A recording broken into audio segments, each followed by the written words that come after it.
Dans nos cœurs, apporte-nous la vie, Seigneur. Le monde malmène ta parole et tu as fait de nous des lettres. Je m'efface pour te laisser la place. Bénis-nous ce matin, amène-nous loin avec toi. Au nom de Jésus-Christ de Nazareth. Amen. Gloire à Dieu. Avec le chantre, nous avons déjà eu l'occasion de nous saluer, donc nous réalisons que nous ne sommes pas seuls. Amen. Je voudrais, vous avez certainement vu les affiches, quand même décliner le thème. Les élus de Cana, c'est le thème de ce matin. Les élus de Cana. Exode chapitre 12, versets 37 à 38. Et nous restons toujours dans Exode, cette fois-ci au chapitre 33, les 6 premiers versets. Exode, chapitre 12, versets 37 à 38. Chapitre 33, versets 1 à 6. L'Exode est le livre que Moïse a laissé au peuple de Dieu, qui raconte comment Dieu a délivré son peuple de la main de Pharaon et comment il l'a conduit à travers le désert vers la terre promise. Il est complété par le livre des Nombres, le Lévitique et le Deutéronome. Au chapitre 12, versets 37 à 38, il est dit ceci. Les Israélites partirent de Ramsès en direction de Sukkot. Ils étaient environ 600 000 hommes de pied, sans compter les femmes et les enfants. Une foule nombreuse et composite se joignit à eux. De plus, ils emmenaient un cheptel important de gros et de menu bétail. Alléluia. Le chapitre 12 nous montre effectivement comment le peuple de Dieu va sortir de l'Égypte.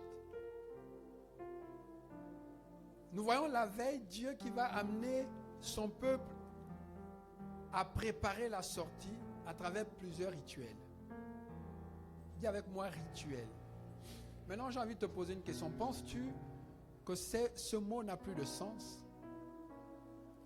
Aujourd'hui, parce que nous sommes au 21e siècle, en 2025, le mot rituel n'a plus de sens. Pensez-vous que le mot rituel n'a plus de sens parce que nous sommes devenus chrétiens? Si tel était ton cas, parce que quand on dit rituel, tu vois le bouiti, tu es en danger dans ce monde. Alléluia. Parce que les chrétiens sont sensibles à certains mots. Dès qu'ils entendent un mot, oh la sorcellerie, oh la sorcellerie. Mais en réalité, c'est même le sorcier qui te contrôle, qui te pousse à rejeter l'importance de ce mot. Parce qu'il sait que quand tu vas t'y intéresser, tu vas le découvrir et tu vas prendre autorité sur lui. Donc Dieu est un Dieu des rituels.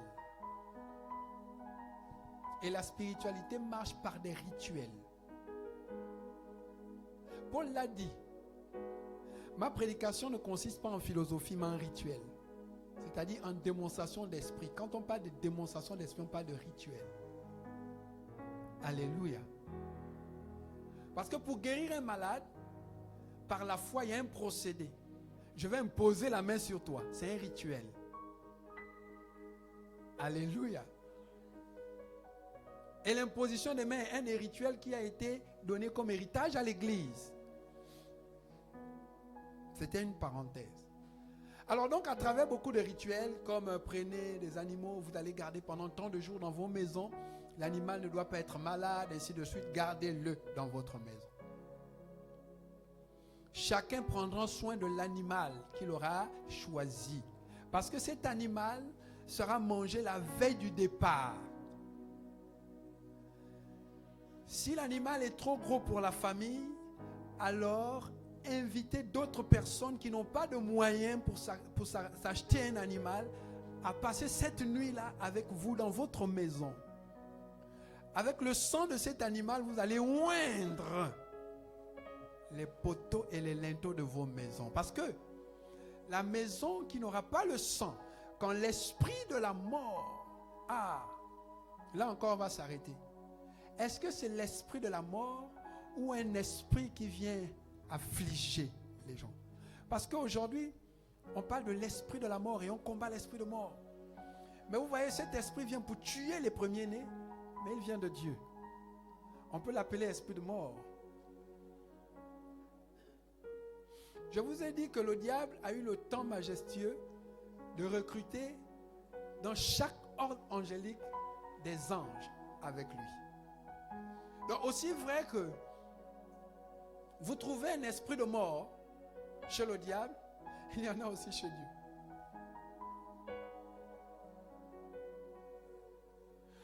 Aussi vrai que vous trouvez un esprit chargé de féconder vos plantations, il y en a aussi chez le diable. Aussi vrai que vous trouvez un esprit capable de féconder vos femmes qui étaient stériles, il y en a aussi chez le diable. C'est pourquoi les enfants de Dieu sont invités au discernement des esprits.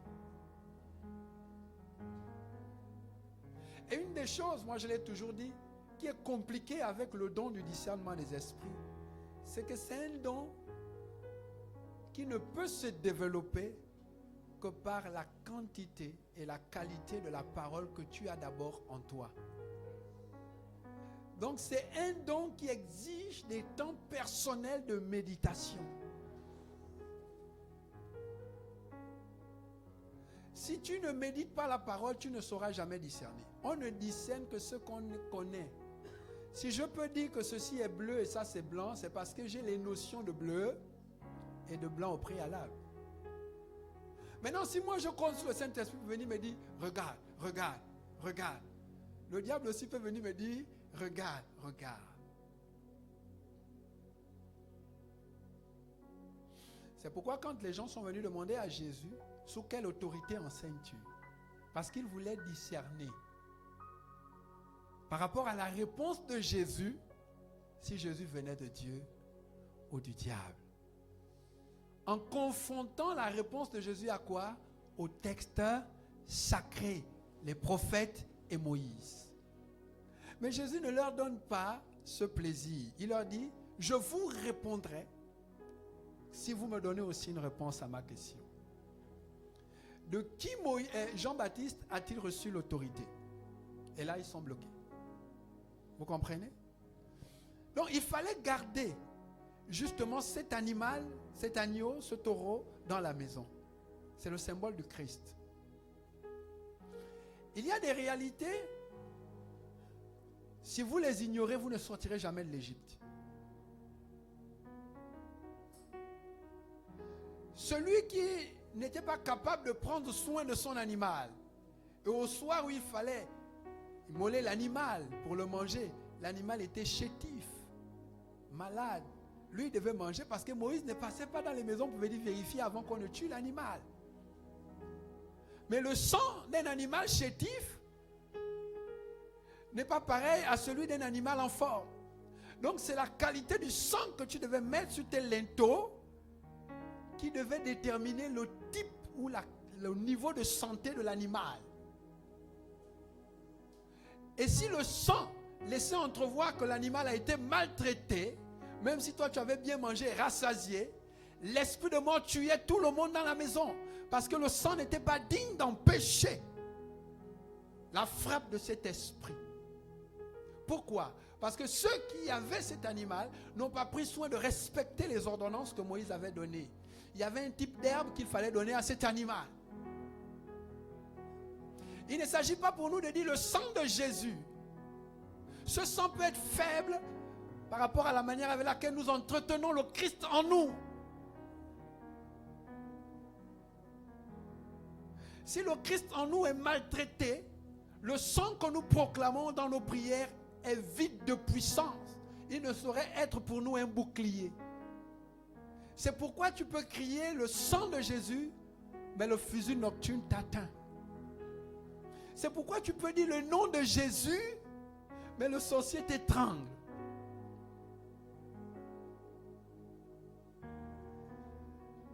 Il ne s'agit pas d'avoir Jésus dans la maison. Comment tu prends soin de lui? Il nous met au mur dans Apocalypse 3, 20. Je rentrerai, si vous ouvrez, je m'asserai à côté de lui. En fait, il n'entre pas pour s'asseoir.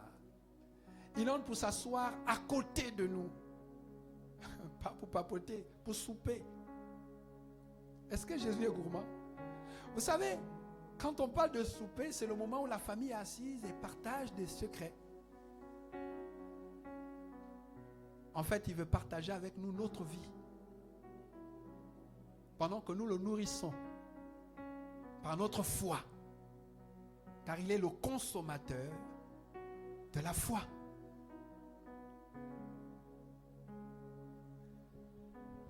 Et donc,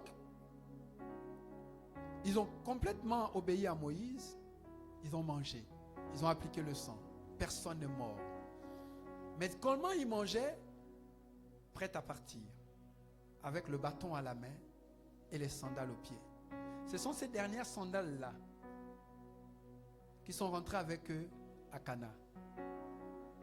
Les sandales avec lesquelles ils sont sortis cette nuit-là de l'Égypte, ce sont les mêmes avec lesquelles ils sont rentrés en Égypte, à Cana. Pour ceux qui sont rentrés. La Bible nous dit qu'il y avait 600 000 hommes de pied, sans compter les femmes et les étrangers qui se sont associés à eux. Donc il y avait une grande foule. Ils étaient rentrés en Égypte à 70. Ils n'étaient que 70 personnes qui étaient rentrées en Égypte. Mais ils sont sortis plus de 600 000 personnes. J'ai pris cette partie de texte pour nous montrer combien Dieu est bon. Même dans la difficulté, il a permis à son peuple de se multiplier. Comment Dieu est bon? Il a fait sortir tout son peuple, il n'a pas laissé un seul en Égypte. Mais le comble, c'est que tous ne sont pas rentrés à Cana. C'est pourquoi nous disons les élus de Cana. Quand nous lisons le chapitre 33, il dit ceci. L'Éternel dit à Moïse, va, quitte ce lieu, toi et le peuple que tu as fait sortir d'Égypte. Et rendez-vous au pays que j'ai pris par serment à Abraham, que j'ai promis par serment à Abraham, à Isaac et à Jacob, de donner à leurs descendants. J'enverrai un ange devant toi et je chasserai les Cananéens, les Amoréens, les Hittites, les Phéréziens, les Héviens, les Yébousiens. Il vous conduira dans un pays ruisselant de lait et de miel. Pour moi, je n'irai pas au milieu de vous, car vous êtes un peuple rebelle. Et je pourrais être amené à vous exterminer pendant le voyage. Lorsque le peuple entendit cette parole sévère, il prit le deuil. Personne ne mit ses parures. En effet, l'Éternel avait ordonné à Moïse de dire aux Israélites, vous êtes un peuple rebelle. Si je marche au milieu de vous, ne fût-ce qu'un seul instant, je vous exterminerai. Ôtez donc vos parures et l'on verra comment je vais vous traiter. Alors les Israélites enlevèrent leurs parures à la distance du mont Horeb. Vous voyez, Dieu va avec le peuple. À un moment donné, Dieu choisit de rentrer chez lui. Qui a même risqué son honneur devant Pharaon. Celui qui a défié Pharaon, il a tué pour son peuple. Il est content, allons-y. À un moment donné, il dit, bon, moi, je ne continue plus avec vous. Je ne vous abandonne pas, mais je ne marche plus avec vous. Je vais mettre un ange qui va marcher avec vous. Il va vous donner la victoire. Il va vous amener à Cana. Vous allez posséder Cana. Puisque c'est ce que vous voulez. Ce n'est pas moi que vous voulez. C'est Cana que vous voulez. C'est le lait que vous voulez. Ce sont les richesses. Vous n'avez pas besoin de moi. Moïse, moi je rentre à la maison. C'est l'église d'aujourd'hui. Peu importe. En tout cas, bouge. Nous, on a déjà l'ange.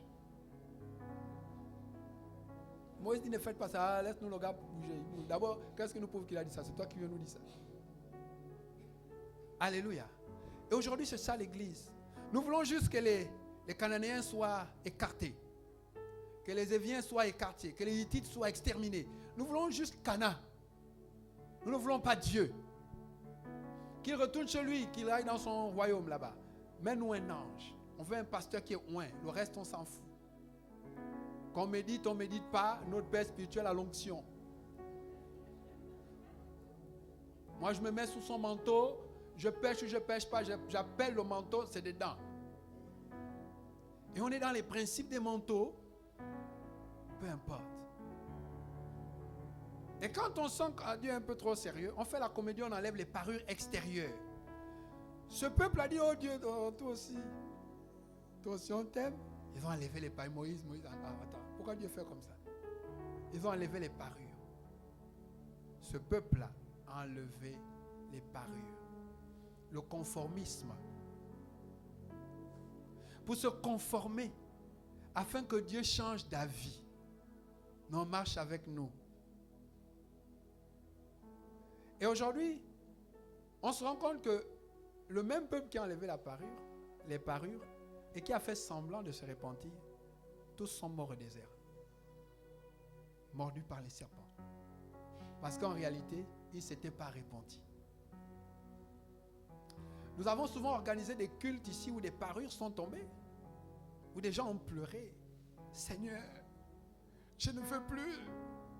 Là, c'est ma vie, là. Je vais changer. Je décide d'être sérieux avec toi.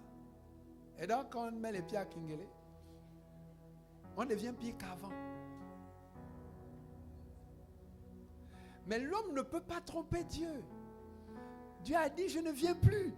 Il pouvait tout faire. C'est l'ange qui marchait maintenant avec eux. Il y a des chrétiens qui sont abandonnés entre les mains des hommes, entre les mains des esprits.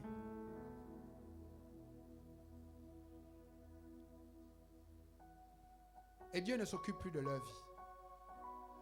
Moi, ma prière, c'est que tu ne sois pas ce type de chrétien, abandonné entre les mains de l'ange. C'est facile de savoir que tu es abandonné entre les mains de l'ange et que Dieu n'est plus avec toi dans le chemin. Regarde les désirs de ton cœur. Tu ne soupires plus après Dieu, après une communion authentique. Tu soupires seulement après Cana, après le mariage, après la paix dans ton foyer, après la stabilité de ton entreprise, après la stabilité des études de tes enfants. Dieu n'a plus de place. Tu es entre les mains de l'ange. Lui, il n'a pas besoin d'adoration. Il sait que s'il cherche l'adoration, il est frappé. Donc, que tu adores ou pas, lui, il a la mission de faire quoi? De dégager les Héthites. Il va dégager le chemin. C'est sa mission.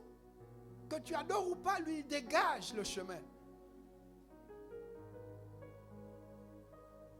Mais Dieu n'est plus avec toi. Or, Cana, ce n'est pas seulement les Héthites. Cana, c'est plus de 36 rois à dégager pour posséder. Et nous allons le voir.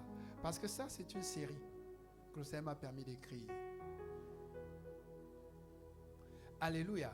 Refuse d'être entre les mains des anges. Vous voyez, c'est dans ça que le diable a voulu mettre Jésus. Mais Jésus est Dieu. Il dit, car il a dit aux anges de te porter. Vous voyez?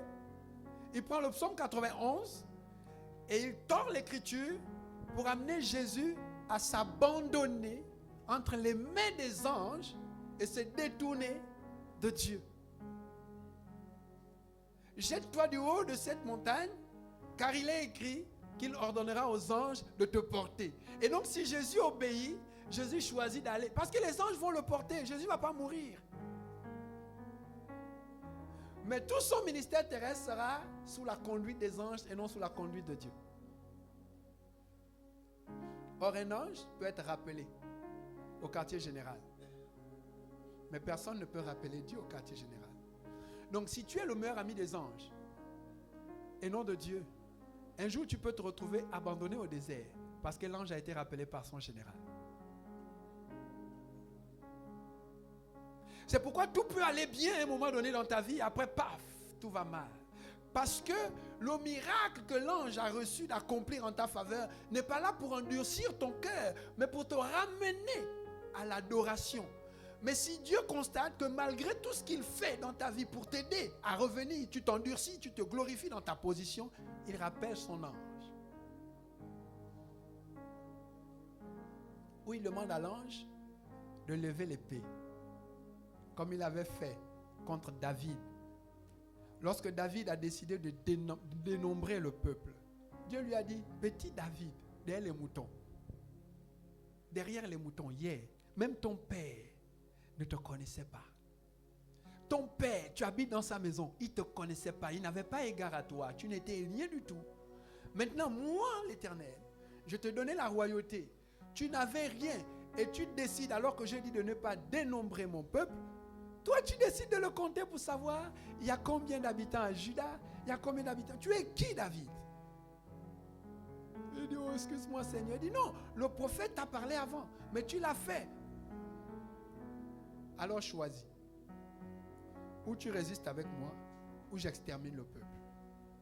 Et la malédiction est restée 70 personnes en une seule nuit. L'épée de l'ange était debout. Vous connaissez l'épisode? Attention, bien-aimés. Ne soyons pas entre les mains de l'ange. Travaillons à rester en communion avec Dieu. Vous savez, quand on parle de Cana, on a même chanté ça là tout à l'heure. Tout le monde est content. Cana, Cana, Cana. On va aller à Cana. Et pour beaucoup de personnes, c'est déjà une notion, juste une notion comme ça. Pour des personnes même qui prient, qui sont engagées, Cana devient un rêve. Bon, c'est des histoires, c'est biblique. Ce sont des réalités qui n'ont pas de valeur, qui ne s'accompliront certainement pas. Peut-être pour d'autres, c'est déjà accompli. Parce que Cana représente en même temps un symbole de position sociale, de bien-être, d'élévation et toutes ces choses. Mais bien aimé, pour arriver réellement à Cana, il faut être un élu.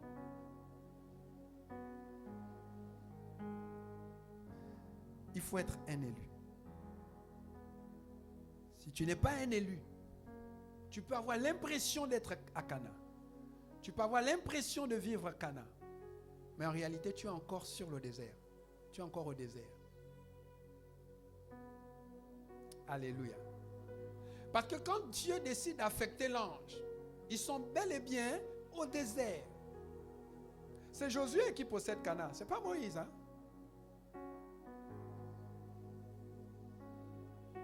Pour entrer à Cana, il faut être un élu.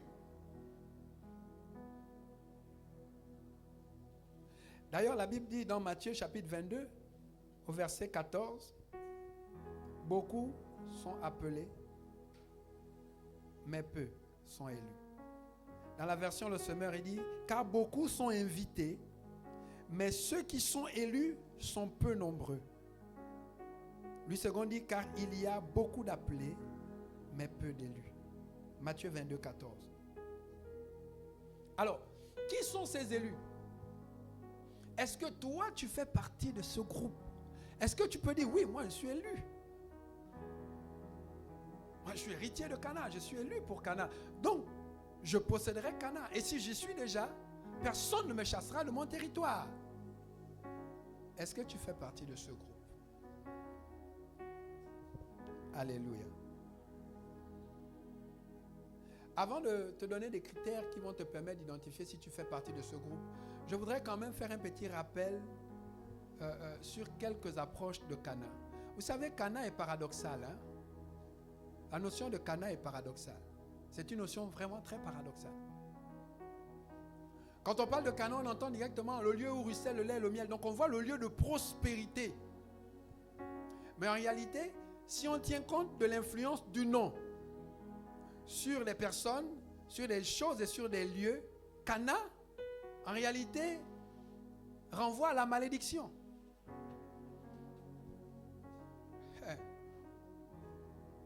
Cana renvoie à la malédiction. Et tout le monde veut aller à Cana. Mais dans quel Cana on veut aller? Parce que si je ne suis pas un élu, écoute-moi bien, sois attentif à ce que je vais te dire. Si je ne suis pas un élu pour Cana, je peux entrer à Cana, mais expérimenter la malédiction de Cana. Parce que Cana renvoie d'abord à la malédiction.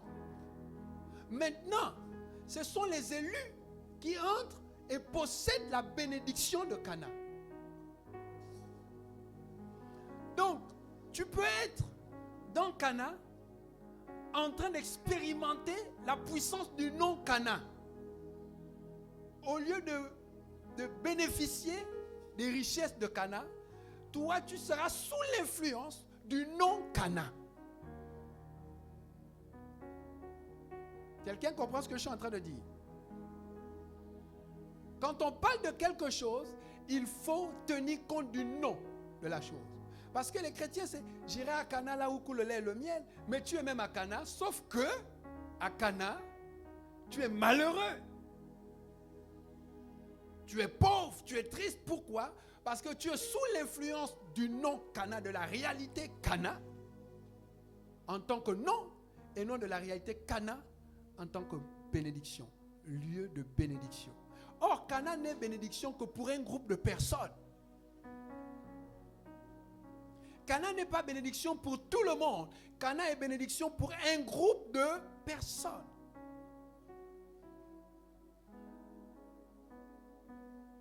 C'est pourquoi j'ai envie de dire à quelqu'un, la prospérité, la stabilité, l'onction, la puissance sont réservées à un groupe de personnes. Détrompez-vous. Tu peux venir à l'église tous les jours sans expérimenter cette bénédiction-là. Les grandeurs, les hauteurs, les grâces sont pour un groupe de personnes.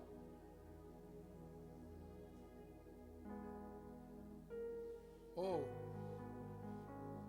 C'est pas pour tout le monde. Le festin n'est pas pour tout le monde. La table est dressée, il y a assez de place, mais tant mieux pour Dieu si les chaises sont vides. Mais si tu n'es pas membre de ce groupe, nous on préfère avoir des chaises vides parce que la table n'est pas pour tout le monde.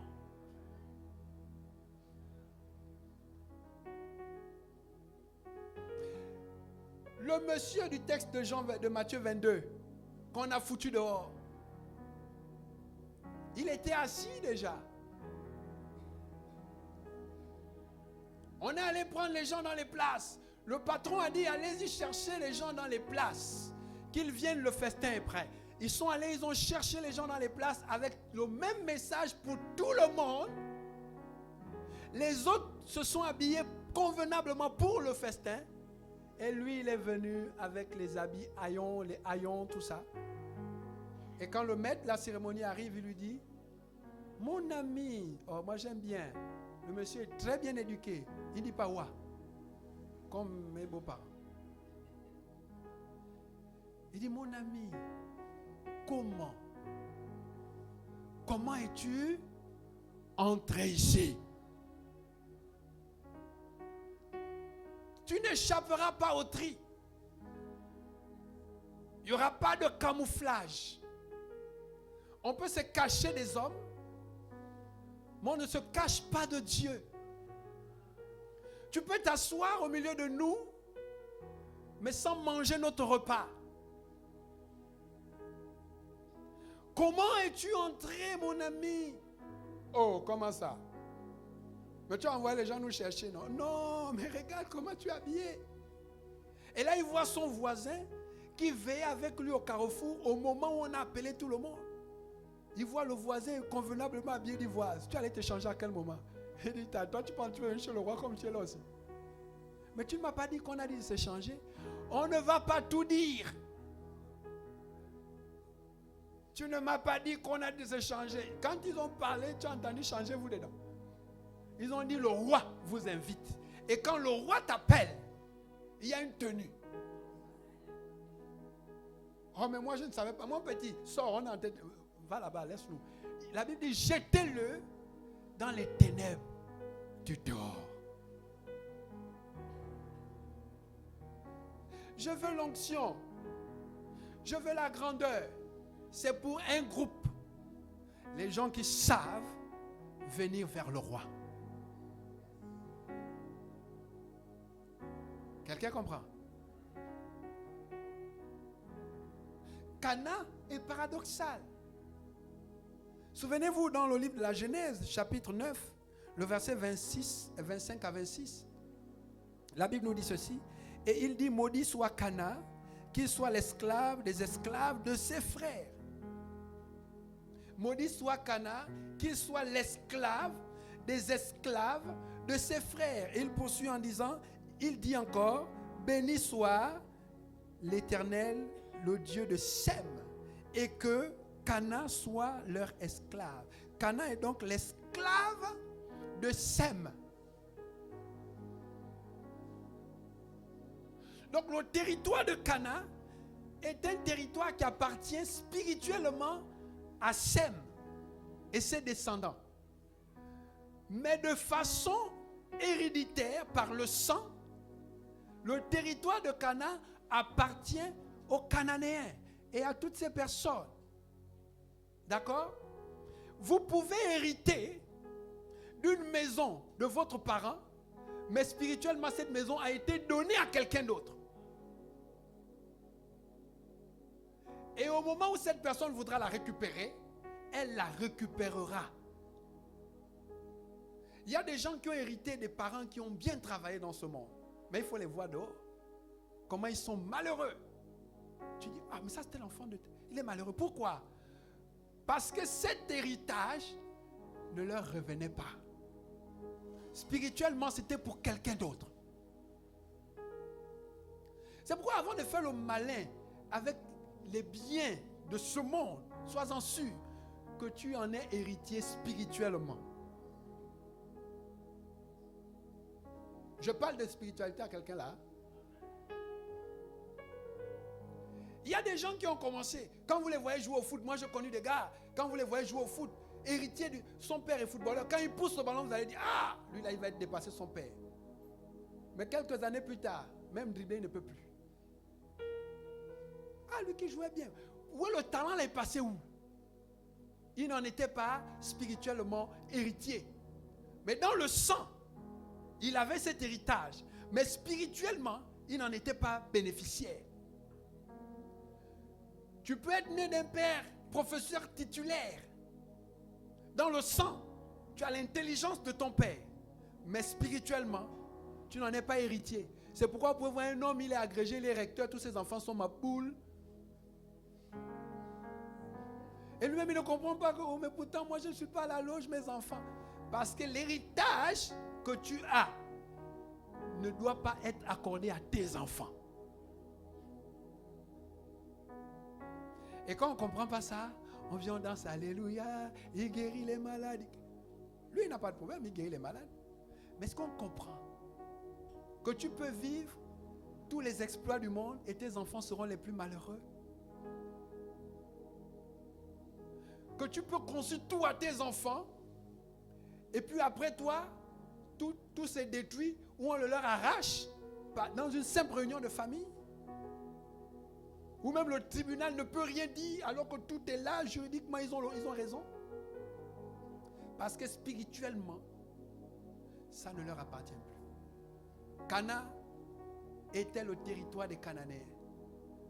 Mais Noé l'avait donné à Sem.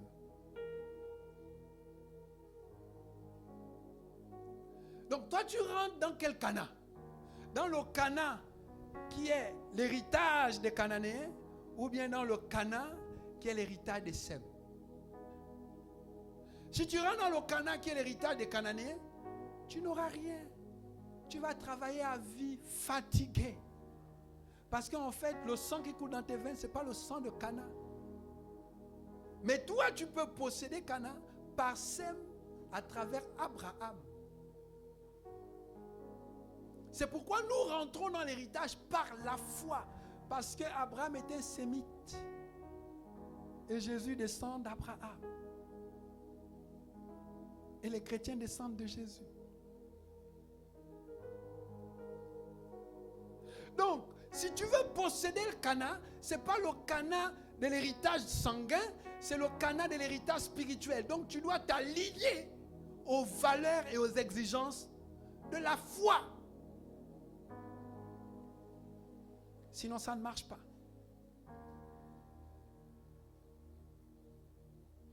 C'est pourquoi Cana veut dire commerçant, marchand. Cana veut dire commerçant, marchand en hébreu. Commerçant, marchand. Voyez,